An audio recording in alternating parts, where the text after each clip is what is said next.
नमस्कार।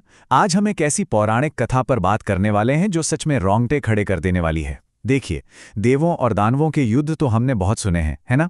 लेकिन आज हम जिस कहानी के पन्ने पलटेंगे, जो पद्म पुराण के पातालखंड से आती है, वो बहुत अलग है। ये किसी सत्ता या ईगो की लड़ाई नहीं थी। ये लड़ाई थी कर्तव्य की। और सबसे बड़ा विरोधाभास क्या है? एक तरफ हैं साक्षात देवों के देव महादेव, और दूसरी तरफ उन्हीं के अंश श्री राम के परम भक्त हनुमान जी। तो चलिए इस अनसुने और हाई स्टेक्स वाले महायुद्ध में गोता लगाते हैं और समझते हैं कि आखिर इन दो अजेय शक्तियों के बीच भिड़ने की नौबत आ ही क्यों गई।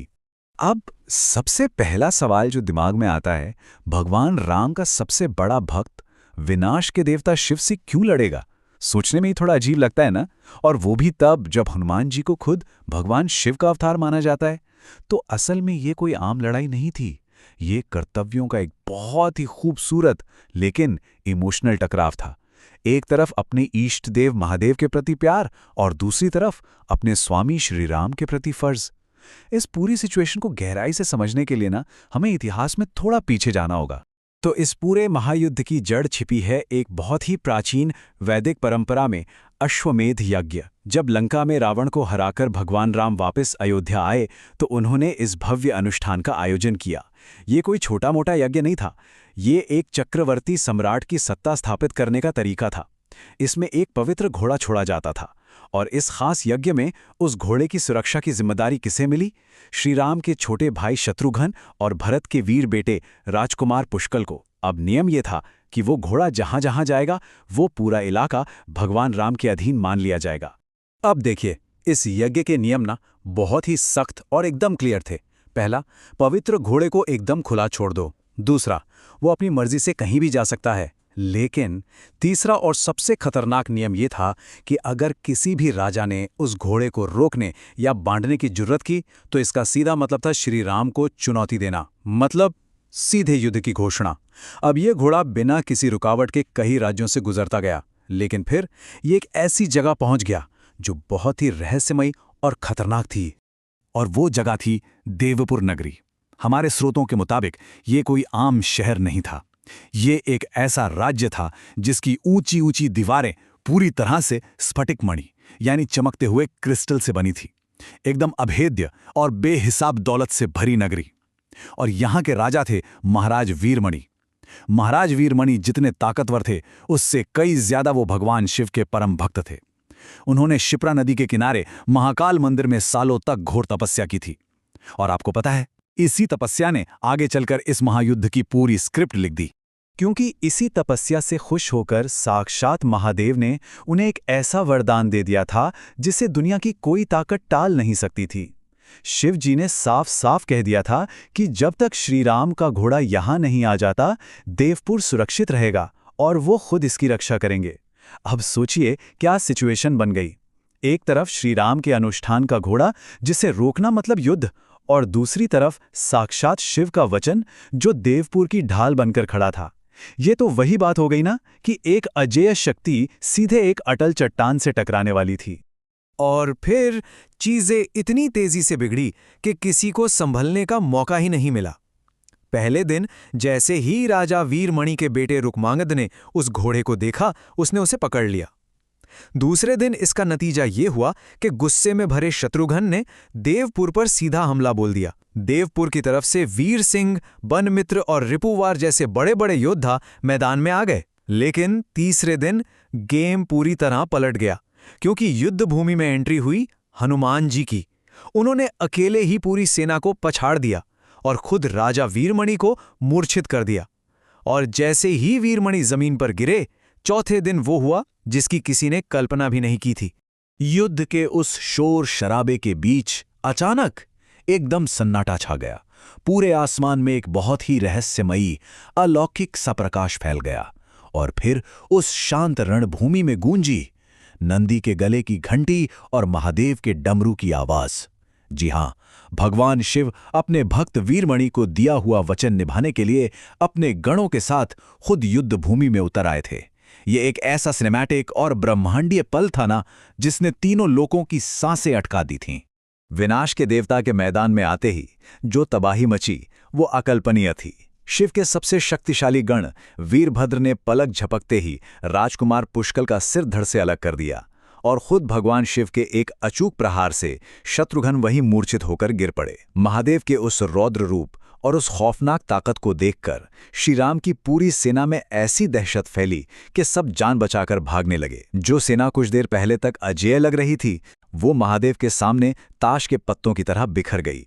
और ठीक यहीं पर आता है इस पूरी कहानी का सबसे इमोशनल और टर्निंग पॉइंट, जब हनुमान जी ने अपने स्वामी की सेना को ऐसे भागते और शत्रुघ्न को मूर्छित देखा तो वो शांत नहीं रह सके।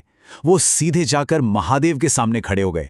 हनुमान जी अच्छी तरह जानते थे कि सामने साक्षात उनके आराध्य हैं, लेकिन उन्होंने बहुत ही स्पष्ट शब्दों में कहा कि प्रभु, आप अपने भक्त की रक्षा कर रहे हैं, ये मैं समझता हूं, लेकिन मैं श्री राम का दास हूं और अपने स्वामी के सैनिकों की रक्षा करना मेरा धर्म है।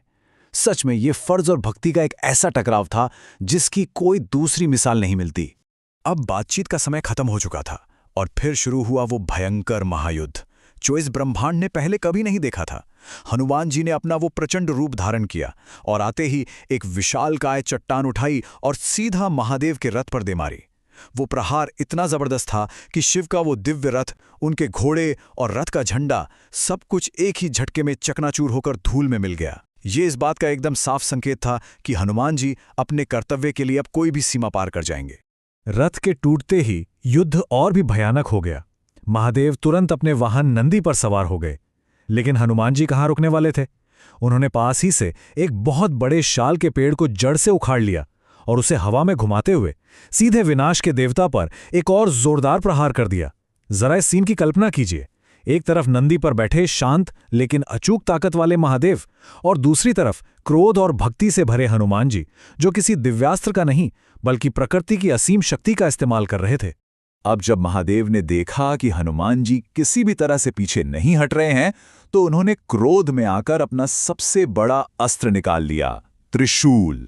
वो त्रिशूल जिसके नाम से ही सारे देवता कांप उठते हैं। लेकिन इसके बाद जो हुआ, उस पर तो स्वर्ग में बैठे देवताओं को भी अपनी आंखों पर यकीन नहीं हुआ। हनुमान जी ने उस अजेय त्रिशूल को सीधे अपने खाली हाथों से पकड़ लिया और अपनी पूरी ताकत लगाकर उसे बीच से ही तोड़ डाला। साक्षात शिव के सबसे शक्तिशाली अस्त्र को इस तरह टूटते देखना पूरी सृष्टि के लिए सच में अकल्पनीय था। पर कहानी यहीं खत्म नहीं होती। त्रिशूल टूटने के बाद जो हुआ, उसमें तो मानो वक्त को ही रोक दिया। हनुमान जी ने अपनी विशाल पूंछ को बढ़ाया और साक्षात महादेव को ही अपनी पूंछ के घेरे में पूरी तरह लपेट लिया। जी हां, ये वो क्लाइमैक्स था जिसने स्वर्ग, पृथ्वी और पाताल तीनों लोकों को सन्न कर दिया। जरा सोचिए, वो महादेव जो पूरे ब्रह्मांड को पल भर में भस्म कर सकते हैं, वो श्री राम के एक सेवक के पाश में बंधे हुए थे।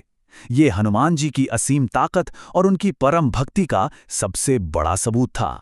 लेकिन पता है, इस अकल्पनीय पराक्रम को देखकर भगवान शिव गुस्सा नहीं हुए, बल्कि वो बहुत खुश हुए। वो मुस्कुरा दिए। आखिर वो अपने ही अंश की इस अटूट वफादारी को देखकर गदगद थे। उन्होंने हनुमान जी से कहा कि वो कोई भी वरदान मांग ले, और यहीं पर हमें हनुमान जी की सच्ची महानता दिखती है। उन्होंने अपने लिए कुछ नहीं मांगा। उन्होंने कहा, प्रभु, मेरे पास श्री राम की कृपा से सब है, बस आप एक कृपा करें, जब तक मैं इन घायल और मृत सैनिकों के लिए संजीवनी बूटी लेकर नहीं लौटता, तब तक आप खुद इनके शरीरों की रक्षा करें।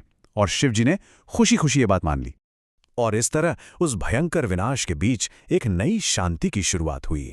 हनुमान जी संजीवनी लेकर लौटे और राजकुमार पुष्कल समेत सभी योद्धाओं को फिर से जीवित कर दिया गया। शत्रुघ्न को भी होश आ गया और फिर वहां साक्षात भगवान श्री राम पधारे। शिव जी ने राजा वीरमणि को श्री राम के सामने पेश किया। राजा वीरमणि ने तुरंत वो यज्ञ का घोड़ा लौटा दिया और बिना किसी संकोच के अपना पूरा देवपुर राज्य भगवान राम के चरणों में सौंप दिया।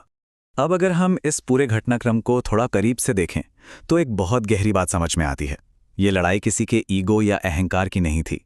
एक तरफ हनुमान जी थे जो अपने स्वामी श्री राम के प्रति पूरी तरह समर्पित थे और उनके सैनिकों को बचाने के लिए किसी से भी भिड़ने को तैयार थे, और दूसरी तरफ भगवान शिव थे जो अपने एक परम भक्त को दिए गए वचन से बंधे थे। अपनी अपनी जगह पे दोनों ही बिल्कुल सही थे। ये असल में दो अलग अलग तरह के कर्तव्यों और भक्तियों का आमना सामना था। तो आखिर में मैं आपको एक विचार के साथ छोड़ना चाहूंगा। जब दो इतनी पवित्र और संपूर्ण भक्तियां आपस में टकराती हैं, तो क्या वहां सच में हार जीत का कोई पैमाना हो सकता है? यही तो हमारी पौराणिक कथाओं की खूबसूरती है। इस महायुद्ध में न तो कोई जीता न कोई हारा। असल जीत न तो हथियारों की थी न किसी सेना की। यहां जीत हुई थी समर्पण की, कर्तव्य की और अटूट भक्ति की।